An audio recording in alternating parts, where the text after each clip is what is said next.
Good morning my dear student, welcome in BST class of 25 August 2020। और इससे पहले हमने जो वीडियो बनाया था इसमें तो आपको फाइनेंशियल डिसीजन के बारे में हम लोग चर्चा कर रहे थे। फाइनेंशियल डिसीजंस, उसमें दो डिसीजन हम लोगों ने डिस्कस किया था। पहला था इन्वेस्टमेंट डिसीजन और दूसरा था फाइनेंसिंग डिसीजन। और नंबर थर्ड है, ये है नंबर थर्ड है डिविडेंड डिसीजन। डिविडेंड, पहले तो मैंने आपको ये समझाना होगा कि व्हाट इज़ डिविडेंड। तो डिविडेंड मैं आपको बताता हूँ। देखिए, कंपनी में जो होता है, कंपनी में उसमें जो जो उसका मालिक होता है वो इक्विटी शेयर होल्डर होता है। शेयर होल्डर जो होता है वो प्रॉफिट का जो उसको हिस्सा दिया जाता है। मैनेजमेंट जो है, मैनेजमेंट मालिक नहीं होता है कंपनी का। मैनेजमेंट जो होता है वो वर्कर होता है, वो काम करता है और उसके बदले में उसको सैलरी दिया जाता है। लेकिन सारा काम जो है कंपनी का वो मैनेजमेंट ही करता है, क्योंकि मैनेजमेंट और ओनरशिप में डिफरेंस होता है।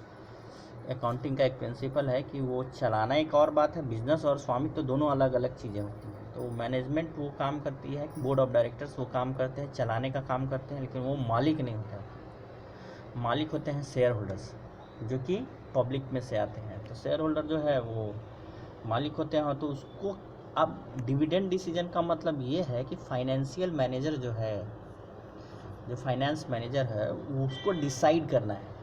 वो डिसीजन है, इसलिए उसको डिसाइड करना है कि शेयर होल्डर्स को कितना प्रॉफिट का हिस्सा दिया जाएगा। शेयर ऑफ प्रॉफिट दिया जाएगा, SHARE, शेयर ऑफ प्रॉफिट। तो डिविडेंड का मतलब होता है, एक शब्द में बोलेंगे, शेयर ऑफ प्रॉफिट, यानी लाभांश। हिंदी में इसको लाभांश बोलते हैं, यानी लाभ का हिस्सा।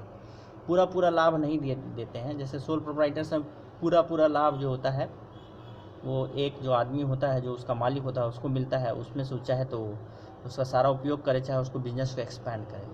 लेकिन यहाँ पर जो है कंपनी जो है रिजर्व के रूप में तो कुछ न कुछ ज़रूर रखती है, और जो है कुछ हिस्सा जो है शेयर होल्डर को दे देती है। तो कितना दिया जाए शेयर होल्डर्स को, प्रॉफिट कम में से कितना दिया जाए, that decision is known as dividend decision. ठीक है, तो अभी हम लोग इसको डिविडेंड डिसीजन को अब हम लोग रीड करते हैं। The third important decision that every financial manager has to take relates to the distribution of dividend, यानी कितना बांटा जाए इस पर है। Dividend is that portion of profit which is distributed to share holders, यानी वो प्रॉफिट का वह हिस्सा है जिसको कि शेयर होल्डर को दिया जाता है। The decision involve here is how much of the profit, यहाँ पे मेन क्या है कि how much of the profit earn by company after paying tax, यानी कि जो टैक्स वैक्स पे करने के बाद जो भी प्रॉफिट आया है उसमें से कितना जो है वो डिस्ट्रीब्यूट किया जाएगा। And how much of the should be retain in the business, और कितना जो है बिजनेस में रखा जाएगा। For meeting the investment requirements while dividend constitutes current income, reinvestment as retained earnings increases the firm's future earning capacity. आपको यहाँ पर देखिए क्या बोलता है, how much it should be retain in the business. अब यहाँ for meeting the investment requirements, यानी कि इन्वेस्टमेंट रिक्वायरमेंट, यानी अगर हम उस प्रॉफिट में से कितना इन्वेस्टमेंट करना चाहते हैं। While dividend constitute current income, dividend में क्या क्या शामिल होता है। देखिए, डिविडेंड कॉन्स्टिट्यूट में उसमें क्या क्या शामिल है। करेंट इनकम, करेंट इनकम मतलब अभी कितना इनकम हुआ। री इन्वेस्टमेंट एज रिटेन्ड अर्निंग्स, उसमें कितना उसका हिस्सा जो है आप उसको फिर से इन्वेस्ट कीजिएगा। ठीक है, वो भी डिविडेंड में शामिल होता है। That increases the firm's future earning capacity, जो को भविष्य में उसको फ्यूचर में उसको अर्न करने में मदद करती है। The extent of retained earnings also influences the financing decisions of the firm. ये रिटेन्ड अर्निंग को लेके हो रहा था। रिटेन्ड अर्निंग मतलब, रिटेन मतलब रखा गया प्रॉफिट, यानी इसको न बांटा गया है और ना यूज किया गया है किसी दूसरे री इन्वेस्टमेंट प्लान में। उसको रिटेन किया गया है, रखा गया है। क्यों रखा गया? तो फ्यूचर यूज के लिए। तो वही लिखा हुआ है, the extent of retain earning also influences the financing decision of the firm. कितना रखा जाए और कितना यूज किया जाए, ये फाइनेंसिंग डिसीजन में भी काम आता है, जो कि हम लोग ने आपको बताया था। डेब्ट और इक्विटी, इक्विटी में होता है कि शेयर होल्डर का पैसा हो गया, और रिटेन अर्निंग भी आता है इसमें, सेल्फ फाइनेंसिंग में। Since the firm does not require funds to the extent of reinvested retained earnings, the decision regarding dividends should be taken keeping in view the overall objective of maximizing shareholders profit. देखिए, one of the most important objective of business finance is to increase wealth of shareholder, यानी कि share holder का पैसा को बढ़ाना, जिसको कि हमने पहला ही आपका वीडियो में बताया था कि जिस तरह से आप हर चीज़ का दाम जो है धीरे धीरे ज़मीन जायदाद का दाम बढ़ते जाता है, उसी प्रकार शेयर का भी दाम बढ़ना चाहिए। अगर उसका दाम नहीं बढ़ा तो शेयर होल्डर लोग या जो इन्वेस्टर लोग हैं वो शेयर में पैसा लगाने से झिझकिचाएंगे। तो ये सारी बातें हैं। अब आइए कि कौन कौन से तत्व हैं, फैक्टर्स अफेक्टिंग डिविडेंड डिसीजन, वो कौन कौन से तत्व हैं जिससे कि डिविडेंड डिसीजन यानी कितना पैसा दिया जाए शेयर होल्डर को as a share of profit, उसको प्रभावित करने वाले क्या क्या तत्व हैं। तो इसमें से देखिए how much of the profits earn by a company will be distributed as profit and how much will be retain, यानी कितना रखा जाए, retain by business is affected by many factors, बहुत सारे तत्वों पर निर्भर करता है कि इसको कितना रखा जाए और कितना बांटा जाए, जो कि आपको ये नंबर ABC में फॉलो करके दिया गया है। तो आप देखिए नंबर A बोलता है अर्निंग, अर्निंग मतलब होता है आय। Dividends are paid out of current and past earnings, कोई ज़रूरी नहीं है कि इस साल का जो आया हुआ इसी में से आपको पैसा डिविडेंड दिया जाए, हो सकता है कि पिछले साल में जितना पैसा ने रखा है एज ए रिटेन अर्निंग उसका भी कुछ हिस्सा आपको दिया जाए। Therefore earnings is a major determinant of the decision about dividend, यानी कि ये बहुत ही मुख्य निर्णय लेने में सहायक वाला तत्व है। अर्निंग, यार ज़्यादा अर्निंग हुआ तो आपको ज़्यादा मिलेगा, कम अर्निंग हुआ तो नहीं मिलेगा, हो सकता है कि नहीं भी मिले, सारे के सारा पैसा रिटेन कर लिया जाए। कोई ज़रूरी नहीं है कि डिविडेंड हर साल जो है शेयर होल्डर को दिया जाए। ठीक है, नंबर ये नेक्स्ट है नंबर B है स्टेबिलिटी ऑफ अर्निंग। स्टेबिलिटी मतलब कितना आपको लगातार इनकम हो रहा है। Other things remaining the same, a company having stable earning is in a position to declare higher dividends. अगर जिसको कि स्टेबल अर्निंग है, हमेशा बार बार इनकम हो रहा है, तो वो हायर इनकम देती है। As against this a company having unstable earnings is likely to pay smaller dividend, और जिसका अनस्टेबल अर्निंग है, जिसका कम बेसी होते रहता है, यानी ज़्यादा कम होते रहता है, कभी नहीं भी होता है, तो वो लोग स्मॉलर पार्ट ऑफ प्रॉफिट देती है, इसको स्मॉलर डिविडेंड बोलते हैं। नाउ नंबर आइए number C stability of dividends, ये भी एक फैक्टर है कि हम लोग कितना देते आ रहे हैं, है ना। इसको देखिए पढ़ते हैं। It has been found that companies generally follow a policy of establishing dividend per share, मतलब एक पॉलिसी बनाकर तय करता है कि पर शेयर कितना डिविडेंड दिया जाए। The increase in dividend is generally made when there is confidence that their earning potential has gone up and not just the earning of the current year. In other words, dividend per share is not altered if the change in earning is small or seen the temporary in nature. देखिए stability of earning में, stability of dividend में क्या बोला गया है कि देखिए अगर हम लोग पॉलिसी बना लिए हैं कि देखिए कि हमको 10 पैसा पर शेयर करके एक शेयर पे जिसका दाम आपको 1 रुपया है 10 पैसा पर शेयर करके देना है, ये पॉलिसी अगर बन गया और इससे अगर भविष्य में कम प्रॉफिट होने से भी ज़्यादा प्रभाव नहीं पड़ता है तो ये 10 पैसा दिया जाएगा। ऐसा नहीं है कि एक साल कम प्रॉफिट हो गया तो हम उसको घटा देंगे, नहीं, उस समय उसको भी पैसा दिया जाएगा। तो ये भी एक पॉइंट है स्टेबिलिटी ऑफ डिविडेंड्स। नेक्स्ट आइए ग्रोथ अपॉर्चुनिटी। ग्रोथ अपॉर्चुनिटी का मतलब होता है बढ़ने का अवसर, ग्रोथ अपॉर्चुनिटी। तो आप देखिए companies having good growth opportunity retain more money, जिसके पास बहुत बढ़ने का अवसर है तो वो क्या करती है, नहीं चाहती कि सारा पैसा जो है आपको शेयर होल्डर को दिया जाए, वो चाहती है कि बहुत सारा पैसा उसमें से प्रॉफिट का बहुत सारा पैसा उसको रख लिया जाए ताकि उसको ग्रोथ जो अपॉर्चुनिटी मिला है उसमें वो उसको इन्वेस्ट कर सके। तो एक money out of their earnings so as the finance the required investment. The dividend in growth companies is therefore smaller. तो ये जो है वो डिविडेंड कम देती है क्योंकि उसके पास जो है ग्रोथ अपॉर्चुनिटी उसको लगता है कि ज़्यादा है तो वो इन्वेस्ट कर देती है पैसा। अब आइए नंबर E, आप देखिए ये जो पॉइंट है कैश फ्लो पोजीशन आपको हर जगह मिल रहा है। कैश फ्लो, कैश फ्लो को मैं फिर से बताता हूँ, cash flow means in flow and out, यानी कितना पैसा आया और कितना पैसा जा रहा है डिफरेंट डिफरेंट हेडिंग्स में, जैसे एक्सपेंडिचर में कितना जा रहा है, सैलरी में कितना जा रहा है, इलेक्ट्रिसिटी में कितना जा रहा है, प्रॉफिट में कितना जा रहा है, डिविडेंड में कितना जा रहा है।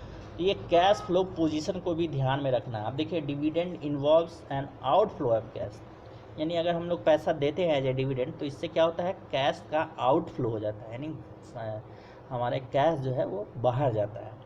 एक कंपनी में be profitable but short on cash, हो सकता है कंपनी प्रॉफिटेबल हो लेकिन कैश का उसके पास अभाव। कैश का अभाव कहने का मतलब कि आपका कागजी जो नोट हम लोग इस्तेमाल करते हैं as a medium of exchange वो ही नहीं होता है, बैंक अकाउंट भी होता है ना। बैंक अकाउंट में आपका कितना पैसा है वो भी मैटर करता है।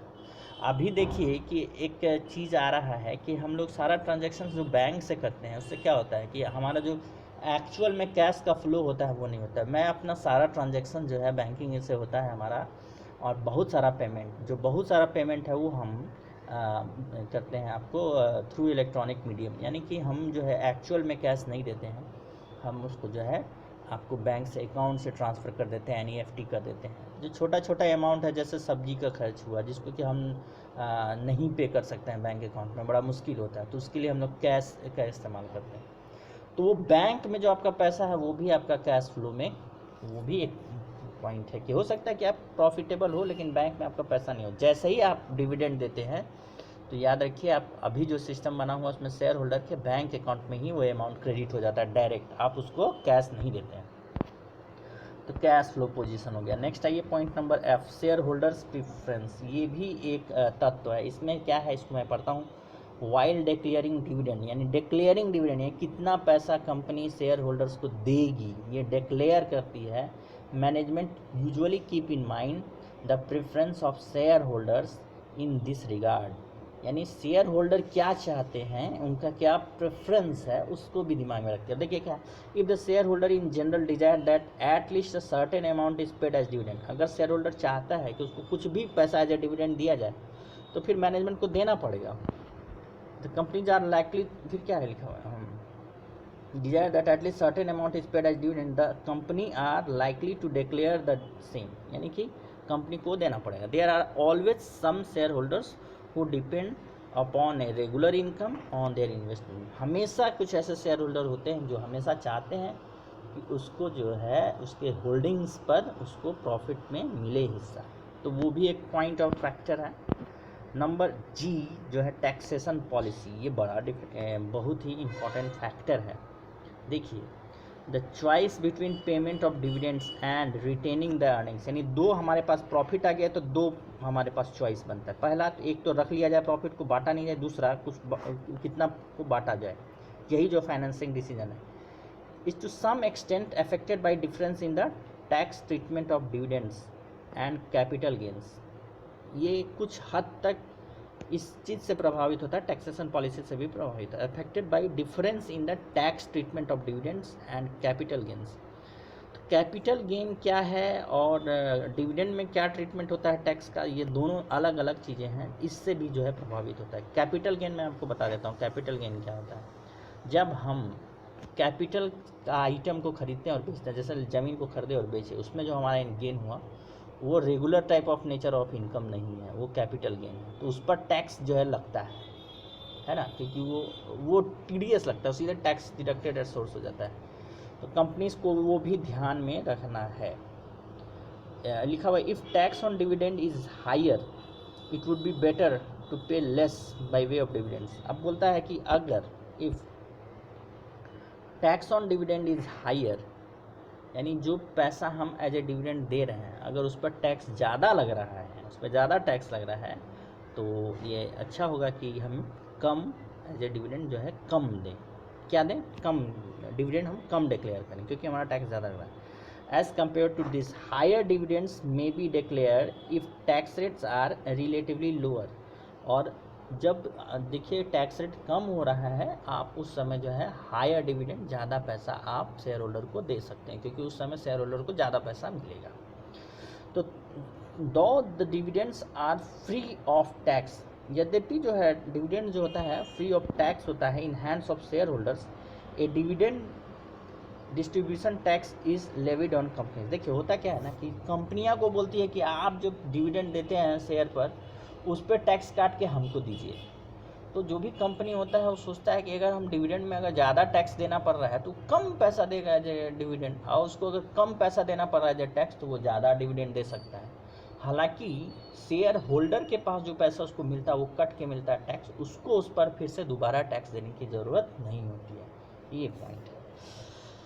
चलिए नहीं में अब आइए नंबर एच पॉइंट को दिया है stock market reaction. Stock market यानी ये भी बहुत बड़ा तत्व है। देखिए एक डिसीजन है, ये कंपनी का आंतरिक मामला होना चाहिए, हमारा प्रॉफिट हुआ कितना शेयर होल्डर को दें, लेकिन इसको प्रभावित करने वाले कितने तत्व हैं उसमें स्टॉक मार्केट भी आता है। अब देखिए हम लोग पढ़ेंगे स्टॉक मार्केट का रिएक्शन क्या है।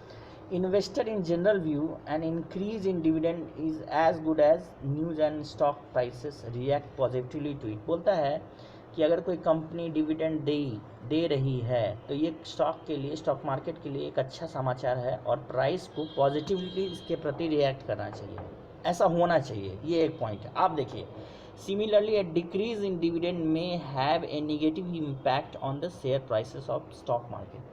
और सिमिलरली जो है अगर शेयर को एज ए डिविडेंड कम डिक्लेयर करती है तो इसका एक मैसेज शेयर मार्केट में जाता है कि कंपनी के पास प्रॉफिट नहीं है, जिससे कि उसका नेगेटिव इम्पैक्ट पड़ सकता है और उसका जो है मार्केट में उसका शेयर का कीमत गिर सकता है। Thus, the possible impact of dividend policy on equity share prices is one of the important factor। इसलिए बोलता है कि जो स्टॉक मार्केट में भी आपको अपना प्राइस हाई रखने के लिए भी आपको जो है यानी आपका जो इज्जत बचा के रखने के लिए भी आपको डिविडेंड को डिक्लेयर करना पड़ता है, पैसा देना पड़ता है ना। पॉइंट नंबर आइए access to capital market. Access मतलब पहुंच होता है, यहाँ पे मीनिंग हिंदी में होगा पहुंच, यानी कैपिटल मार्केट में पहुंचने की। Access to capital market. Capital market मैंने आपको पिछले वीडियो में बताया था। कैपिटल मार्केट मतलब वहाँ जहाँ से हम बिजनेस के लिए कैपिटल को खरीदते हैं, कैपिटल को लेते हैं। देखिए large and reputed company generally have easy access to capital market, यानी जो बड़ी बड़ी कंपनियां होती हैं, रेप्यूटेड कंपनियां होती हैं, उसको कैपिटल मार्केट में आसानी से जगह मिल जाती है, वहाँ से वो पैसा उठा सकते हैं। And therefore may depend less on retained earnings to finance their growth. तो इससे उन लोगों को अपने ग्रोथ के लिए यानी कि फर्दर इन्वेस्टमेंट के लिए रिटेन अर्निंग का ज़रूरत नहीं पड़ता है। तो ऐसे में वो क्या कर सकती है, तो ज़्यादा हायर डिविडेंड दे सकती है, क्योंकि रिटेन अर्निंग को उसको रखने की ज़रूरत नहीं है, क्योंकि एक्सेस टू कैपिटल मार्केट है उसका। तो ये भी एक पॉइंट है आपको। और जिस कंपनियां का लो एक्सेस यानी कि जो कैपिटल मार्केट में नहीं पहुंच सकती हैं, वहाँ पर उसको कम डिक्लेयर करना पड़ेगा, क्योंकि उसको रिटेन अर्निंग का ज़रूरत ज़्यादा पड़ेगा। चलिए हम लोग आगे पढ़ते हैं लीगल कॉन्स्टेंट्स। लीगल कॉन्स्टेंट मतलब कानूनी जो बाधाएं हैं, कानूनी नियम दांव पेच हैं, ये भी आपको लगती है। देखिए current certain provisions of companies act places restrictions on payouts as dividend। देखिए कुछ कंपनीज एक्ट का कुछ कानून है जो रेस्ट्रिक्ट करता है कि आप जो है बहुत ज़्यादा डिविडेंड नहीं दे सकते हैं, तो ये भी एक बाधा है। Such provision must be adhered to while declaring the dividend. तो वो प्रोविज़न को आप डिनाई नहीं कर सकते हैं, वो आपको रखना ही पड़ेगा दिमाग में। तो वो लीगल कॉन्स्टेंट्स जो होता है वो भी डिविडेंड डिक्लेयर में एक तत्व है, एक असर करने वाला तत्व है। अब आइए नंबर के कॉन्ट्रैक्चुअल कॉन्स्टेंट्स। ये कॉन्ट्रैक्चुअल कॉन्स्टेंट्स क्या है? While granting loans to a company, देखिए जब कंपनियां को लोन दिया जाता है, while granting loans to a company, जब कंपनियों को लोन दिया जाता है, समटाइम्स द लेंडर यानी उधार देने वाला may impose certain restrictions on payment of dividend in future. यानी जो लोन देने वाला है वो कंपनी से करार कर लेता है, कॉन्ट्रैक्ट कर लेता है कि अगर आपको डिविडेंड नहीं देना पड़ेगा, इतना आप ध्यान रखिए, डिविडेंड से ज़्यादा हमें इंटरेस्ट का ज़रूरत है, तो हम आपको लोन दे रहे हैं। तो उसी समय कॉन्ट्रैक्ट कर लेता है कि आप जो है डिविडेंड को इस तरह से रिस्ट्रिक्ट कीजिएगा। तो वही बोलता है मे इम्पोज सर्टेन मे इम्पोज मतलब कर भी सकता है, नहीं भी कर सकता है। Certain restriction on payment of dividends in future. The companies are required to ensure that the dividend does not violate. और कंपनी को ये एंश्योर करने का ज़रूरत पड़ता है कि डिविडेंड जो है वायोलेट नहीं होगा the terms of loan agreement in this regard. अगर उसमें कॉन्ट्रैक्ट में ये सब कुछ बातें हैं तो उसको लोन लेने वाले से ये सब बातें पर सहमति होना चाहिए कि लोन देने वाला और लोन लेने वाले इस पॉइंट पर आकर मिले कि डिविडेंड पर इसका असर नहीं होगा, चाहे असर होगा तो किस तरह से होगा। तो ये भी एक फैक्टर है जो डिविडेंड डिसीजन को प्रभावित करती है। तो इस तरह से बच्चों हमने ये आपको बताया dividend decisions, investing decisions, number 1 था इन्वेस्टिंग डिसीजन, दूसरा था फाइनेंसिंग डिसीजंस और थर्ड था डिविडेंड डिसीजन। ये तीनों डिसीजन एक फाइनेंशियल मैनेजर को लेना पड़ता है, ये बहुत ही इम्पॉर्टेंट है और ये फाइनेंशियल डिसीजंस के अंदर आता है। देखिए फाइनेंशियल मैनेजर का काम है फाइनेंशियल डिसीजंस लेना। फाइनेंशियल डिसीजंस में 3 तरह के डिसीजंस आ गए, इन्वेस्टमेंट डिसीजन और फाइनेंसिंग डिसीजन और ये लास्ट में आता है डिविडेंड डिसीजंस। तो इसको क्या क्या प्रभावित करने वाले तत्व हैं, इस तरह से हम लोगों ने समझ लिया। मैं इस वीडियो को यहीं पर समाप्त कर रहा हूँ। Thank you so much.